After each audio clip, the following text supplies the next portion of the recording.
Assalamualaikum warahmatullahi wabarakatuh. Apa kabarnya, sahabat sukses Tanipedia? Jadi, pada kesempatan kali ini kita akan membahas tips-tips mengapa kita perlu beternak ayam kampung atau mengapa ayam kampung, usaha ternak ayam kampung itu dipertimbangkan untuk kita pilih sebagai usaha sampingan. Setidaknya ada beberapa alasan teman-teman kenapa kita bisa memilih ayam kampung menjadi opsi usaha sampingan kita. Yang pertama itu teman-teman, ayam kampung itu tidak memerlukan banyak perawatan khusus.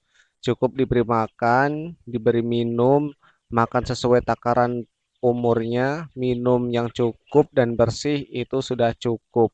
Terlepas tentunya dari kendala-kendala yang ini ya, yang lainnya. Ketika ayam kampung itu tidak menemui kendala seperti sakit, maka itu perawatannya sangat mudah sekali teman-teman. Makanya usahakan usahakan tidak menemui kendala penyakit. Pencegahan itu lebih baik.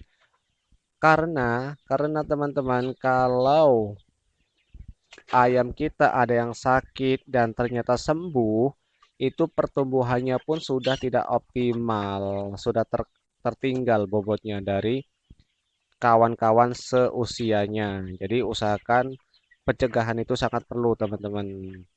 Terus selanjutnya, ayam kampung itu tidak perlu banyak menyita waktu. Waktunya mungkin hanya perlu ketika kita ngasih makan sama minum saja teman-teman. Kalaupun itu dilakukan sebanyak 2 kali, ya pagi hari sama sore aja sudah cukup. Karena ayam kampung itu tidak gini teman-teman, tidak memerlukan waktu yang berkali-kali untuk memberi makan. Tuj- yang terpenting adalah takarannya cukup, mau diberikan itu 1 kali, 2 kali, itu nggak apa-apa teman-teman ya. Hanya saja ketika itu diberikan 1 kali, kalau kita tidak mensiasati, apalagi sampai pakannya basah, itu cenderung ya sudah tidak bagus lagi atau diceker-ceker. Kalau teman-teman mau memberikan pakan hanya 1 kali, usahakan pakannya harus bentuknya kering, ya, jangan basah. Kecuali kalau mau diberikan dibagi waktunya 3 kali, nggak apa-apa, pakan basah ya. Gitu.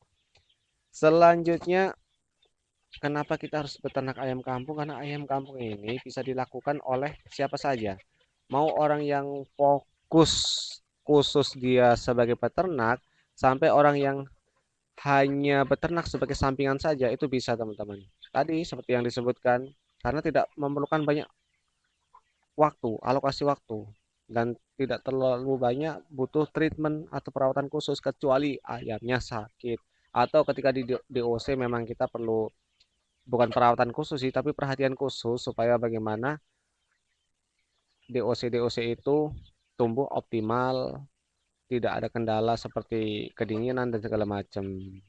Nah, yang paling penting adalah segmen pasarnya ini terbuka sangat luas, teman-teman.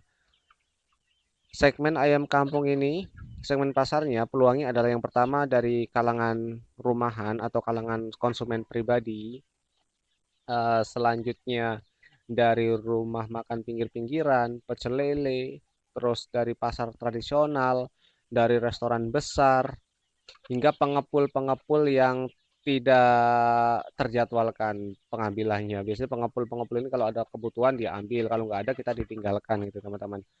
Tapi terlepas dari itu memang perlu kreativitas kita. Sekarang kan banyak segmen apa ya, eh ini marketplace marketplace yang sifatnya gratis yang bisa kita optimalkan atau kita manfaatkan seperti ini nih. Saya memanfaatkan di OLX atau di Facebook atau Tokopedia dan ini cukup cukup efektif menjangkau konsumen teman-teman. Nah, itu teman-teman.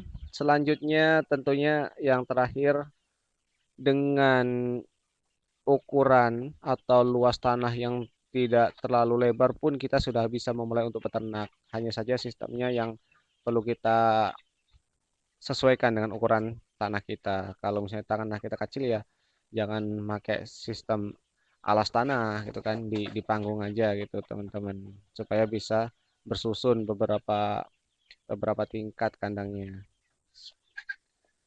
Oke teman-teman, itu update dari Sukses Tanipedia. Semoga kita bisa menjadi peternak-peternak yang mandiri dan tentunya bisa minimal swasembada daging, daging ayam khususnya teman-teman ya. Oke, sampai ketemu lagi di konten berikutnya atau di kesempatan pembahasan selanjutnya.